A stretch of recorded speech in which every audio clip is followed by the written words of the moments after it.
అద్భుతం ఆవిష్కృతమైంది. రామేశ్వరం ద్వీపాన్ని భారత ప్రధాన భూభాగంతో కలిపే భారీ వంతెన పంబాన్ పూర్తయింది. సముద్రం మీదుగా ఎలాంటి ఆటంకం లేకుండా నౌకలు వెళ్లేలా ఏర్పాటు చేసిన వర్టికల్ లిఫ్ట్ బ్రిడ్జ్ ని తొలిసారిగా చేపట్టారు.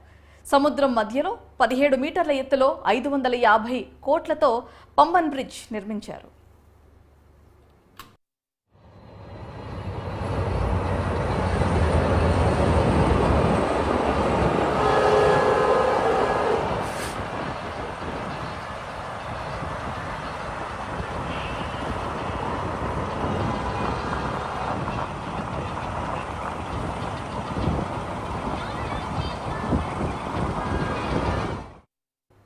హైస్పీడ్ ట్రయల్ రన్లో భాగంగా మండపం నుంచి రామేశ్వరం వరకు 90 కిలోమీటర్ల వేగంతో 15 నిమిషాల్లో చేరుకుంది.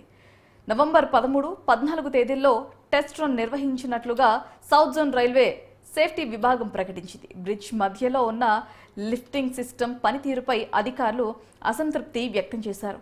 కొంత పంబన్ రైల్వే వంతెన పునాది నిర్మాణాన్ని పరిశీలించామని, ఆపరేషనల్ టెస్ట్ కూడా జరిగిందని Madurai divisional railway manager Sharath Srivastava వెల్లడించారు.